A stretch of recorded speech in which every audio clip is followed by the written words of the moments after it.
तुमच्या सगळ्यांसाठी मी खूप चांगले आणि महत्त्वाचे असे व्हिडिओ घेऊन येते, जेणेकरून तुमचं सगळं भलं हो तुमच्यासाठी, तुमच्या फॅमिली मेंबरसाठी। तर आज मी खूप महत्त्वाचा तो व्हिडिओ तुमच्यासाठी घेऊन आलेली आहे। आतापर्यंत तुम्ही माहिती नाही किती बघितलेलं आहे, पण हा एक व्हिडिओ पूर्ण नक्की बघा तुम्ही। ह्याच्यामध्ये तुम्हाला खूप चांगलं असं मी एक्सपिरियन्स माझा शेअर करणार आहे, एक माहिती तुमच्यासोबत शेअर करणार आहे। आणि ती काय माहिती आहे तर ती आहे मंगल घट आहे, मंगल कलश। घट आणि कलश एकच झालं, तर मंगल कलशची स्थापना करायची। आता मंगल कलश म्हणजे काय नेमकं, तर जे तुम्ही गावामध्ये बघितलं असेल, तुम्ही घरातही केलं असेल, पण कधी कधी नाव वेगळं ठेवल्याने त्याचा अर्थ वेगळं होत असं वाटतं की एक आहे, नवीन आहे। तर आपल्याला माहिती आहे तांब्यामध्ये आपण पाणी भरून ठेवतो मंदिरामध्ये आणि त्याच्यावर नारळ ठेवतो, त्यालाच मंगल कलश असे म्हणले जातात। तर आता सर्वात आधी तर तुम्हाला सगळ्यांना गुड मॉर्निंग, आणि मी चहा ठेवत आहे आणि लवकरात लवकर चहा प्यायला तुम्ही या। बघा माझा चहा पण उकळला गेलेला आहे, तर या आता आपण चहा ठेवून मस्त इकडं सूर्यदेवाला अर्घ देऊ। हा माझा रोजचं रुटीन आहे, मी चहा इकडे ठेवते आणि सूर्यदेवाला अर्घ देऊन येते, मग तुळशी मातेची पूजा करते, तोपर्यंत माझा चहा होऊन जातं आणि नंतर मग मस्त मजेशीर हे बघा सूर्याला अर्घ का दिलं जातं, का महत्त्व आहे, प्रदक्षिणा मारायचे, कसे अर्घ द्यायचं, त्याच्यावरती पण आपण एक स्पेशल व्हिडिओ बनवूया। आणि तुम्हाला एखादे टॉपिक वाटलं की नाही ह्याच्यावरती व्हिडिओ बनवा, तर ते तुम्ही कमेंटमध्ये मला लिहू शकता। सध्या तर मी एक बटरच्या प्रेमात पडलेली आहे, म्हणजे एवढे टेस्टी बटर मला असं लागतं आहे मला तुमच्यासोबत शेअर करू, कारण जे काही चांगलं वाटतं मला मी तुमच्यासोबत नक्की शेअर करणार आहे। तर आज मी नवीन काही नाही, कांद्याची भाजी बनवणार आहे। खूप चांगलं लागतं, एकदम बनवायला सोपं असतं।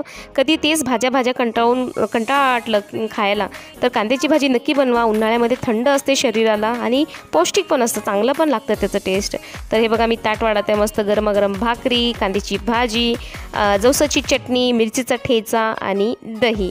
तर कांद्याची भाजी जशी आपण नॉर्मल बनवतो सगळ्या भाज्या तसेच बनवायचे, फक्त भाज्या आपण टाकण्याच्या ऐवजी फक्त कांदे जास्त टाकायचे। त्याच्यामध्ये शेंगदाण्याचं कूट टाका, आणि आमच्याकडे ते काळे जे तीळ म्हणतात किंवा त्याला केरसुनिझम म्हणतात, ते पण त्याचं पण आपण टाकतो, कारोळ ज्याला म्हणतात, त्याचं पण पावडर आम्ही टाकतो, म्हणजे भाजून जसं शेंगदाण्याची चटणी बनवतो तसं त्या पद्धतीनं। जे लातूर साईडकडचे आहे त्या लोकांना माहिती असेल, कर्नाटकमध्ये लातूरकडे ते सगळं वापरलं जातात। आता मी देव घासणार आहे, मंगळ कलश स्थापना करायची म्हणजे की एक छानसा व्हिडिओ मला तयार करायचा होता। मग छानसा व्हिडिओ कधी तयार होणार आहे, जेव्हा आपले देव चमकतील। तर म्हणलं की नाही, आज तर देव मला घासायचंच आहे। तसं मी आठवड्यातून एकदा देव घासते, आणि देव घासण्यामध्ये पण कसं असतो, त्यांना क्लीन करण्यामध्ये पण की पितांबरी तुम्ही ओली लावू नका, कोरडी पितांबरी लावा, जेणेकरून की देव लवकर चमकतात। थोड्या पितांबरीमध्येच खूप जास्त चमक येऊन जाते आणि लवकर काळेसुद्धा पडत नाही। मी आठवडाभर नाही, 10 दिवस मी माझे देव नाही घासले तर माझे देव काळे पडत नाही।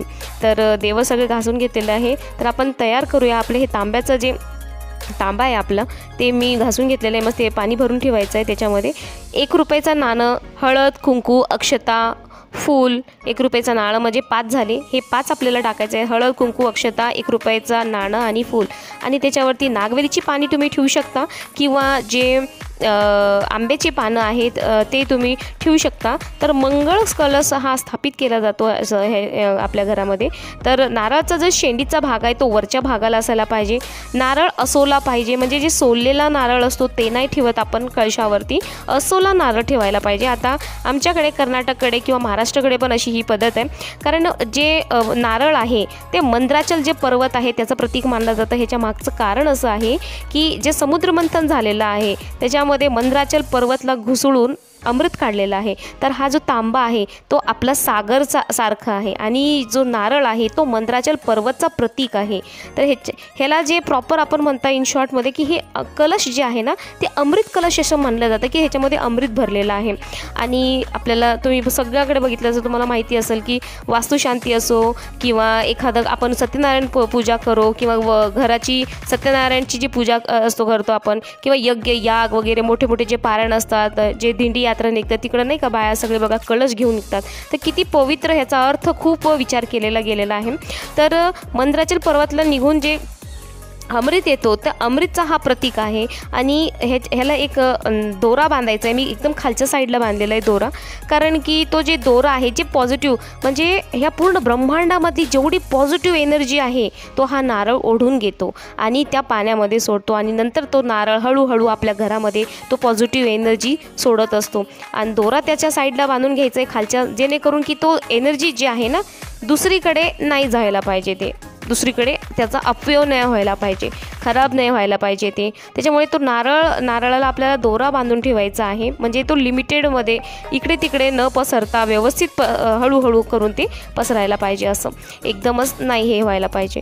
तर दोरा पण तुम्ही बांधून घ्या. आणि हे जे मध्य भाग आहे नारळाचा ते देवी शक्तीचा स्थान असतो. आणि तुम्ही आई भगवतीची पूजा नक्की करत राहा, कोणतेही आईची, कारण प्रत्येक देव जेव्हा युद्धाला जातात, आम्हाला केंद्रात असं सांगितलं जातं की प्रत्येक देव जे आहे ना ते आई भगवतीकडे शक्ती देण्यासाठी, शक्तीची मागणी करण्यासाठी ते जायचं. म्हणजे आई भगवती जे आहेत ना ते शक्तीचा प्रतीक आहेत, म्हणजे सगळे देवसुद्धा त्यांच्याकडे जायचं शक्ती घेण्यासाठी. तर आपण तर काही नाही त्यांच्यासमोर. त्याच्यामुळे कोणत्या देवाची करो ना करो, तुमचे कुळदेवी, कुळदैवत आणि तुमचे जे गुरु महाराज आहेत, ह्या 3 देवांची तर पूजा तुम्हाला नक्की करायची आहे. आणि आई भगवती म्हणजे कोणतीही कुळदेवी म्हणजे आई आली तर त्यांची पूजा तुम्ही हमखास करा.